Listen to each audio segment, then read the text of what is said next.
Would you like to see the big guy, the skipper, the head honcho? Good morning, Captain. Good morning, Captain. You're listening to Morning Joe with the CO. 712, and you're listening to Petty Officer John Erickson. DJ Johnny, I'm joined with Naval Station Rota's Captain David Baird. Welcome to the studio this morning. Thanks, DJ Johnny. It's good to be here. Yes. How's it going? I'm doing fine. It's a morning show for a person who doesn't do it. That's all good. That's right. But you're dressed up in your PT gear. I am. We're getting ready to go do our PRT. That's why I had to queue up a little Bruce Springsteen, Born to Run. Right, and they don't know you're coming, so hopefully this is the message to them. Yeah, exactly. Hey, guys, wait for me. Sir, wait. I'll be there. I promise. So I haven't actually talked to you, I think, for quite some time. Yeah. How you been? It's been awesome. October was a busy month, we had a lot going on, lots of visitors. Had CNO come and visit, Chief of Naval Personnel, and CNIC, Vice Admiral Jackson, and my boss, the Region Commander, Rear Admiral Lindsay. All those visits were fantastic. Team Rota really put on a good show for them all, and they were impressed with what's going on here and are happy to keep supporting us doing our mission. Also had some great opportunities to interact with the community at Trick or Treat on Halloween as well. Man, that was thousands of people circulating through family housing. Come to get it. Right. I was actually volunteering at Rawl that day, and I got backed up. Yeah, I heard the traffic got a little bit bad. We'll have to figure out some way to help that traffic flow a little bit better next time. Yeah, I live in Puerto. I actually went all the way through the Rota gate and went all the way around just to keep moving instead of sticking there. But yeah, it seemed like it was a good time. 5 or 6 or 7,000 people there. It was incredible. We ran out of candy a little bit earlier than I wanted to, but we had a lot of it. I think we gave out something like 2,000 pieces of candy in about 45 minutes. It was pandemonium, but it was really cool. And that was your first trunk or treat with us. So it was, yeah. At the only drive-in theater at a base in Europe. Yeah, speaking of that drive-in theater, we got some cool events coming there. We'll talk about those here in a few minutes, but a little teaser, December 14th, America's Game, Army versus Navy. Yes. 9 p.m. at the drive-in. That's going to be fantastic. We'll talk more about that later. Oh, I didn't. That's exciting. That's new news. That's breaking news. That's breaking news. Yeah. That sounds like a really good time. Yeah. Especially on a Navy base. I know, right? And maybe not so much on an Army base for us. We hope so. We hope that'll be the outcome, but we'll see. So. And you're living on base in Rota. How have you liked living in Spain so far? We love it. My family and I have settled right in, and the people are fantastic. The weather's great. The food is phenomenal. Everything here is just wonderful. So we're pretty happy. We're living our best life here in Rota, right? That's the mission. It's what, like 320 days of sunshine? You can't really go wrong. Can't go wrong at all. So no, okay. But and getting to work with our Spanish partners is always special as well. Right. And so your family, you came here with your family. Who's all part of the family? So I've got my wife and my 2 boys. My oldest son's a freshman, and he had a great season on the high school football team. They did a great job. We wish we could have pulled out that last victory in Aviano, but we'll get him next year. And then my younger son's in 7th grade, and he's doing having a great time on the swim team. Just started flag football. That's it's a good life, right? Yes, it is. We're living our best lives. And with that, we got Run with the Devil. One of your choices here. That'll be me at 8 o'clock, right? That's true. Van Halen on AFN Rota.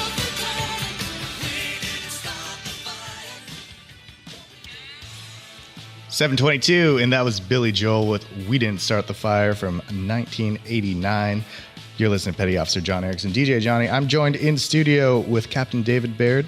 And I didn't start the fire either, DJ Johnny, I promise. Well, you wouldn't be able to because we're joined by David Bustamante, our fire inspector. That's right. And also Cedric Griffin, our safety director. So I think it'd be a little impossible. You're right. With these two in here. So I asked these gentlemen to come join me today just because, this time of year, some things are starting to change, right? We got some different holidays and some things are changing inside. Talking to our public works officer, we're starting to turn the heat on inside, but for those spaces that don't quite have the best heat, or maybe the heat's not on yet, a lot of people start using space heaters, and there's some dangers there. It's a common hazard that we encounter every day. And Cedric, you're here with me to kind of go over some of the safety tips for space heaters. So we can pretty much put those things anywhere, right?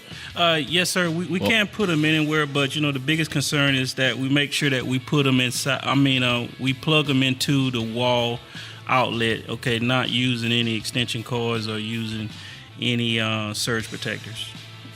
Yeah, exactly, and because we don't want to create a daisy chain of surge protectors or anything like that, and we want to just make sure that we've got some good space around them. Correct? We don't want to yes, store sir. flammable materials That's nearby. another big concern is that we want to have them in a kind of open area where you don't have any combustible items. Like you don't want to have them up under your desk or something like that, so you can kick them over. Right. You want to have them outside where they can get plenty of ventilation. Plenty of ventilation, making sure that you're always aware when they're on, and you don't leave them turned on when you leave the home or anything like that, right? Yes, sir. Once again, if you do decide to bring them inside the office, just the time that you're at your desk, you want to have them on. But once you leave your desk, like with your cat car, you want to cut them off and go about your business, and then you come back in, just turn it back on. That's something we should look into, is CAC-enabled space heaters, right? Yes, sir. That would be a key. Hey, can I get that patent though? That's right. Just all outlets in general. Yeah, exactly. Yes, Yeah, sir. they have those in hotel rooms, kind of, sort of. But anyhow, so we want to just be safe with those space heaters and make sure there's nothing that is you're not on. Don't prop them up with a stack of papers or something that's just going to start a fire right there. Billy Joel would be unimpressed. Yes, sir. Yes, sir. And then just one other caveat to put out there. I know we have a lot of tenant commands here, so the rule of thumb is that the base CO, he has a instruction, but the tenant commands also have instructions. So you will have to follow the most stringent instructions. So if your tenant commands say no, then the answer is no. But if you fall under the base right now, we have the green light on the heaters, so we can utilize them. I know that was a question that came into the office last week. Yeah, so I certainly understand that some people work in offices that are either next to a window or something that makes their space just a little bit chillier, and so we need some space heaters. That's fine. Just make sure you're safe with them. That's the most important thing. We don't want to do anything foolish. But we're also coming up on maybe my favorite holiday of the year, which is Thanksgiving, of course. One, because I'm a pretty good eater. I like to eat, and it's a good opportunity. But it's also just a great symbolic meal of giving thanks for everything, all the blessings that we have, and all the good fortune that we've encountered over the last year. And one of the most fun things to do is take that frozen turkey and throw it right into a boiling pot of hot oil, right, David? Like That is not the case. So deep frying turkey, if you've never had that, is actually pretty delicious. We're actually going to do a little safety demonstration later this afternoon. We'll record it. We'll have it out there. Believe AFN, you guys will put it out there on your website. Yes, Of course, with the internet nowadays, plenty of YouTube videos out there of how to make the most tasty, juicy, deep fried turkey out there. There's also a lot of other videos that show you what not to do. I think in general, there's normally around 1,500 to 2,500 fires every year, and it's actually increasing with the popularity of deep fried turkeys. As far as having house fires or car fires, a lot of things start with the deep fried turkey. With that, make sure you're not doing it in your garage, in a covered area, definitely not inside the house, not your bathroom, not your living room, those kind of things. So definitely be smart about it. There's a volume displacement thing that happens when you put the yes. turkey in the pot. So you got to be careful with that. Make sure you're not going to overflow all that oil onto the fire, onto the flame.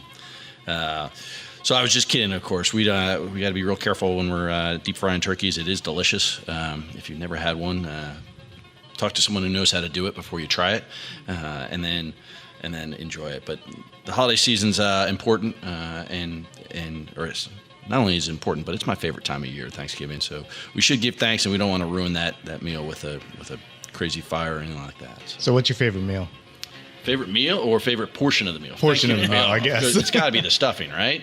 And some people call it dressing. I always call it stuffing. I never put it in the bird anymore. I always call it stuffing. Yeah, I don't know what that is anymore, but yeah, it's my favorite. I make one with sausage and celery and of course bread and carrots and fennel. That's my favorite ingredient. That's as well. a strong spice. Yeah. Okay, so we'll be back with everybody. Here's The Who with Bob O'Reilly. 7:42, that was Metallica with Enter Sandman. I am joined with our commanding officer, Captain David Baird, and also religious program specialist, Caitlin Stevens. Also our Blue Jacket of the Year. That's right. So Naval congratulations. Station Rota's Blue Jacket of the Year 2019. So Thank you. yes, congratulations. And we've been talking earlier about, with you, Captain, we were talking about fire safety. Yeah, we were talking about fire safety and just how to be safe around the holidays, and in particular for Thanksgiving coming up. What a time to be thankful for all the great things that we have. But there's other part of that word, right? It's give thanks and also giving. It starts off the giving season as we move in towards the rest of the holidays. And there's some great programs all around base and out in town for people to help those in need and help share some of the good fortune that we've had over the last year. And one of those is being organized at our chapel, and it's called Chapel's Little Helpers. So RPSN Stevens, can you tell me a little bit, what is the Chapel's Little Helpers program? The Chapel's Little Helper program is open up to all E5 and below for all branches, not just Navy. And it's just a way to give back to families that are E5 and below who have children. So the way it works is that people can sign up families anonymously. They're able to sign up themselves. And we take in all their names, all their information, and then we make ornaments or tags that will be put on a Christmas tree at the next, probably right before Thanksgiving. And it'll have the gender and the age of the children and then 3 toys that they want for Christmas. So we'll have a tree up at the next. We'll have all these tags with the gender and the age, and then it's up for shoppers to go into the next and find that toy or that product or whatever the child wants. Is that correct? Yes. Yeah, that's awesome. So it really doesn't take much to get involved there, does it? You just got to show up at the next and take a tag off the tree, right? An ornament off the tree. Exactly. That's fantastic, and that's it's a great opportunity to help some of the younger families that maybe need a little bit of help getting through. If you're in a position where you can give, and please do. Please be thoughtful and purposeful with your giving this year to help spread the joy of the season. That's important. And Stevens, anything else that we need to know about? When is this program going to go till? Do you know? For registering for families and children, it goes up until December 6th. And then to actually bring the gifts to the chapel once they've been purchased and bought, that will go up until December 18th. Okay, so great. So we'd be about a 2-week window there. Not quite, but that we can get all the toys. And should we wrap the toys and that sort of thing before we turn this? Yes, it is preferred that you wrap them, and then we want the tag back with it. That way we know what child to give it to. Yeah, that would be helpful so we don't have to unwrap them but rewrap them, and that would be complicated, wouldn't it? Well, I appreciate you doing all that. I know the logistics for all this is a challenge, but it's a great opportunity to help some families. What else do we want to share for that program? Anything else? You can expect the tags to be up the week of Thanksgiving for sure. Okay. And this does help a lot of families. Last year it helped out 20 different families. We had like over $800 worth of toys. And this is, like I said, it's open to all services, not just Navy, like all tenant commands, everybody. That's fantastic, and a great opportunity to kind of help some of our own as we move into the holiday season. The chapel's got lots of things going on, of course, throughout the holiday season, both for Thanksgiving and then coming up through the rest of the holidays. And it'll be a busy time of year, and we appreciate all the help that the chapel gives to all of us in the community. It's important things for us to think about. We've got some other great things coming up on base for the holiday season. First off, I'm getting ready to go run my PRT, so I got to think through this, got to get my mind right for it. And one of those ways is thinking about the 5K turkey trot that's going to happen on Wednesday, November 27th at noon. A good way to burn off some calories before we have our great Thanksgiving feast. And then, of course, kicking off the holiday season with the Winter Wonderland in the NEX parking lot. That's going to be on December 7th, and it'll kick off at 1600 to 2030. We'll have the great holiday tree lighting with live music from dueling pianos and several other bands, including Dr. Bond's band. Lots of food and beverage booths. We'll have the Polar Express train ride going around a couple of blocks, and then of course the guest of honor will have a special visit from Santa, who will be arriving in style as he does every year. That'll be fantastic. But I look forward to that. That's going to be a big event. And, yes, it will. Hope to have lots of people there for that.